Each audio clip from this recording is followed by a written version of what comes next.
Who was Robert Johnson? Robert Johnson was a true musical genius of American music. He was a blues man from the Mississippi Delta region whose unique style of guitar playing and passionate vocals changed the way blues music was performed and gave rise to the birth of Chicago-style blues and rock and roll. It is said that Robert Johnson did for blues what Miles Davis did for jazz and what Frank Zappa did, period. He was a major player, along with Charlie Patton, Willie Brown, and Eddie Son House, in defining Delta-style blues.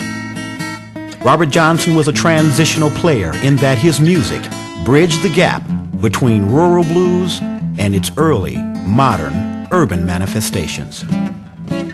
The information I am about to share with you was collected from interviews with individuals who traveled and played with Robert Johnson, whatever information blues researchers, historians, and record companies were able to document, and what I learned from David Honeyboy Edwards, who hung out with Robert Johnson.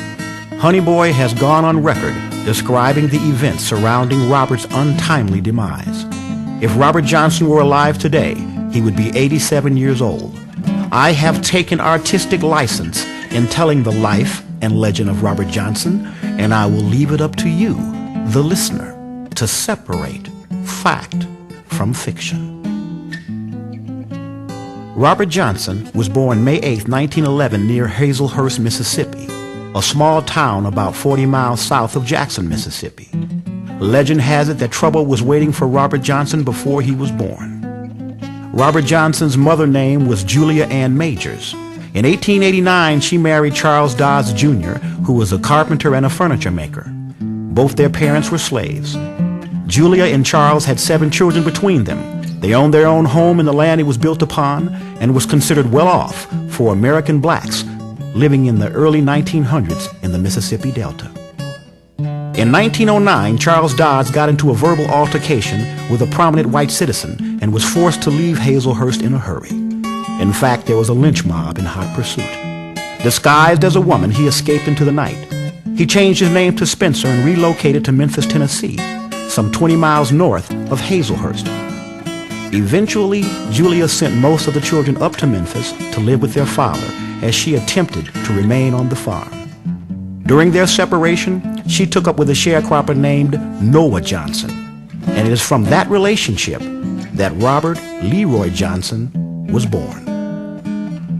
Unable to hold onto her home or the land, and after being forcibly evicted, she eventually found herself living in a small shanty town near Robinsonville, Mississippi, a small sharecropper community about 40 miles south of Memphis, where a young Robert Johnson grew up.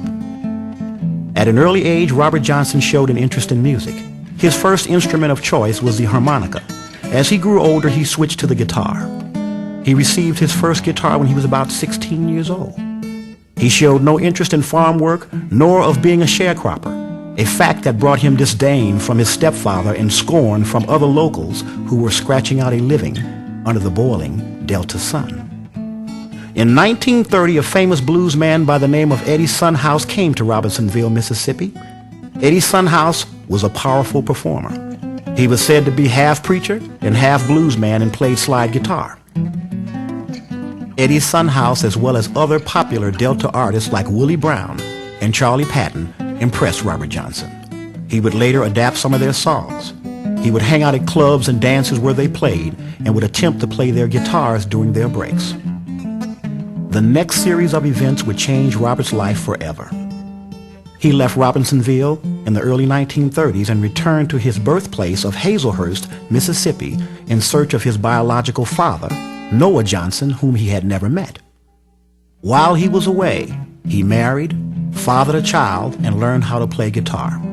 He had grown up to become a thin, wiry, unassuming-looking fellow with a bad eye.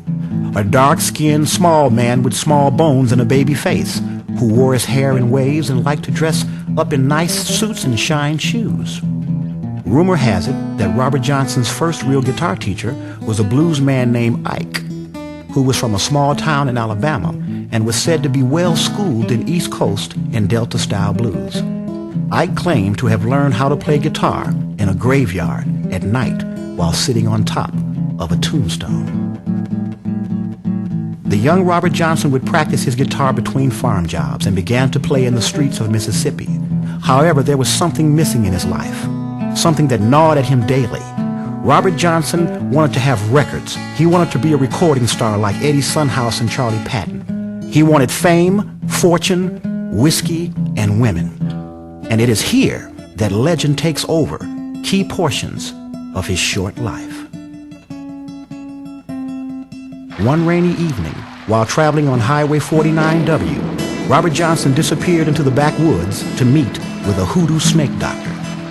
He had been inquiring about a place called the House of Two Sisters. He found this house deep within a hardwood forest. It was surrounded by a bayou and located just outside of a small town called Midnight, Mississippi. This was the kind of place where you could purchase mojo beans, hot foot powder, gooba dust, black candles, all kinds of roots, and advice. Robert was met at the door by the snake doctor and was taken to an upper room where their conversation unfolded. Robert told the hoodoo snake doctor that he wanted fame and fortune, and that he wanted to be known as one of the greatest guitar players that ever lived, and he was willing to sell his soul to get it. "Be careful what you ask for, young man," the snake doctor cautioned with a snap, "because you just might get it." The snake doctor was overwhelmed by Robert's request and advised him that only the devil could grant such a request, and that maybe he should speak with Papa Legba instead. But Robert was hell-bent. He pulled out his green folding money. The snake doctor eyed the cash and was swayed. Robert Johnson was told where to go, what to do, and where to stand, and just how to meet the devil. The hoodoo snake doctor again cautioned Robert, "Be careful what you ask for, young man, because you just might get it.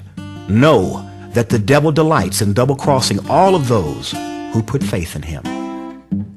Running at top speed in the Delta moonlight, Robert Johnson left Midnight, Mississippi carrying a jar of molasses, bluestone water, a handful of cornmeal, dust from red clay bricks, a capful of cayenne pepper, and a bottle of gin liquor.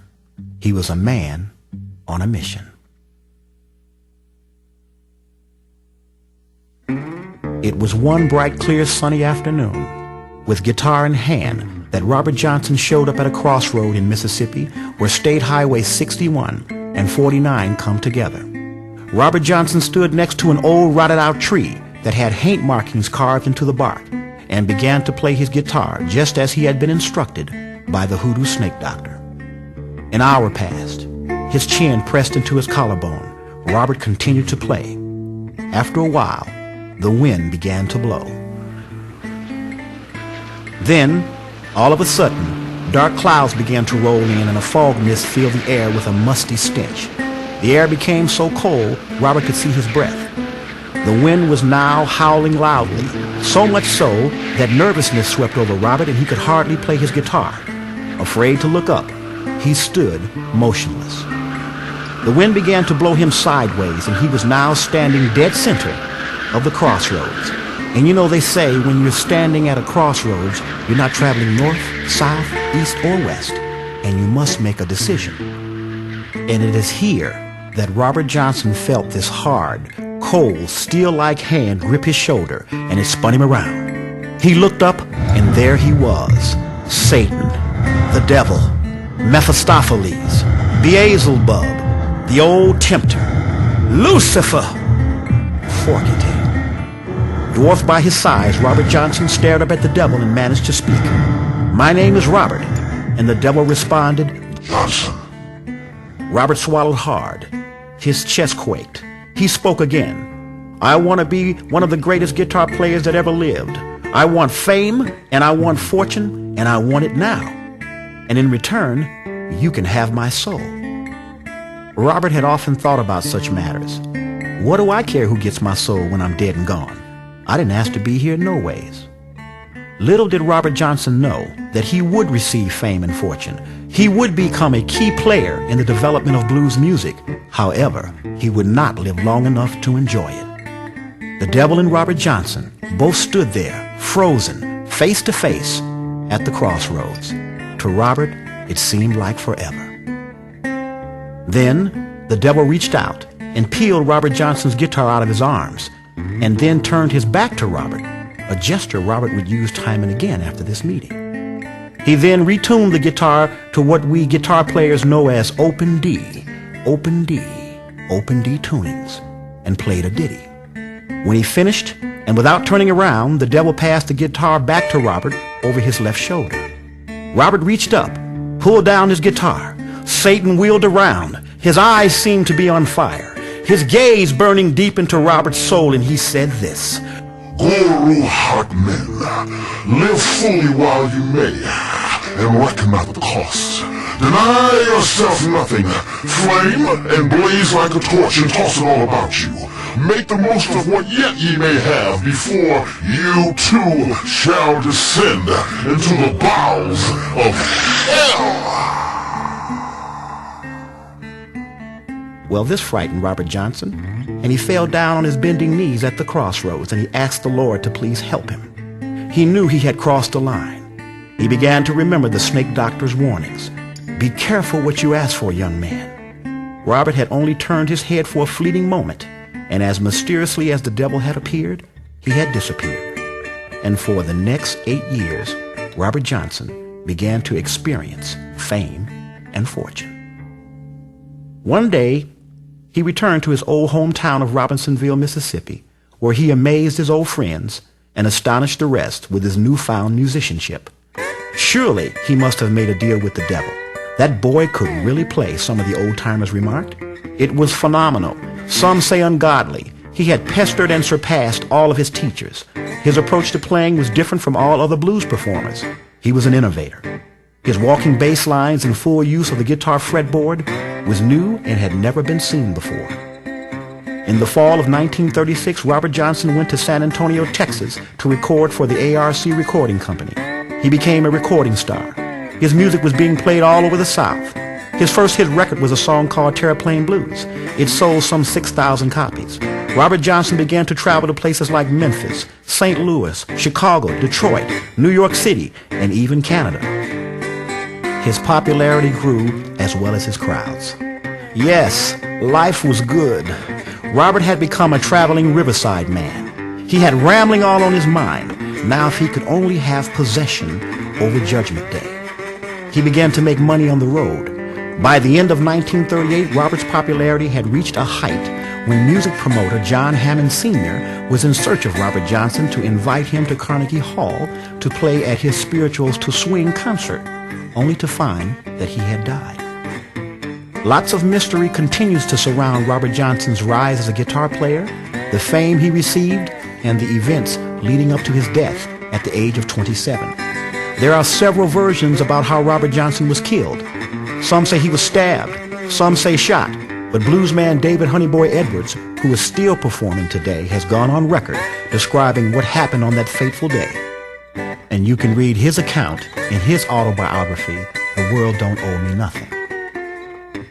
Robert Johnson was to perform at a roadhouse in a small town called Three Forks, Mississippi, about 15 miles outside of Greenville, Mississippi, on Friday, August 13th, 1938. Young Robert had become a womanizer and a whiskey drinker. He had been taking liberties with the wife of the man who hired him to play.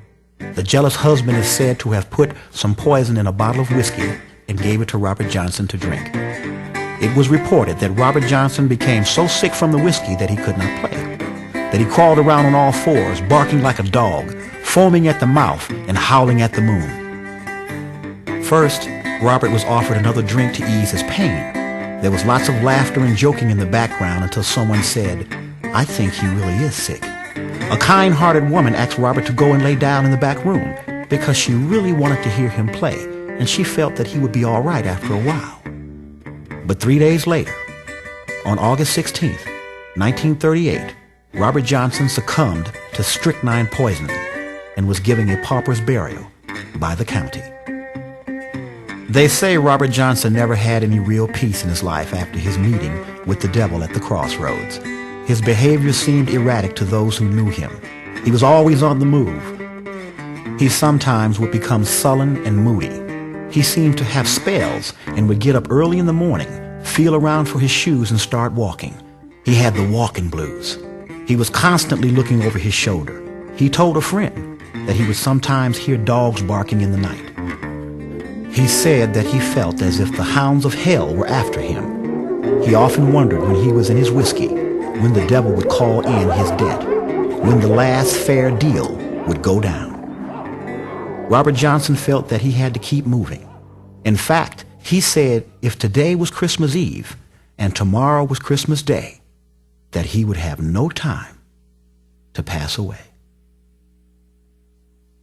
Except for a small group of people, no one really knew who Robert Johnson was until 1962, when Columbia Records issued 16 of Robert's recordings.